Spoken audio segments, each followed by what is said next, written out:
আসসালামু আলাইকুম গাইস, এটা আমার এই বছরের নতুন চারা। কয়টা মরিচ হয়েছে?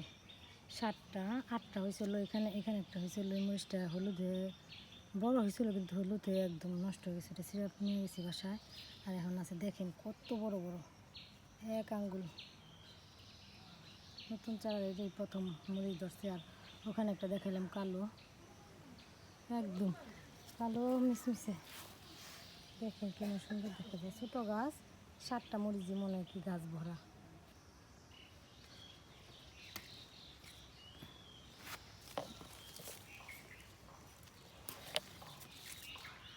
একটু চিকন, একটু বড় হয় না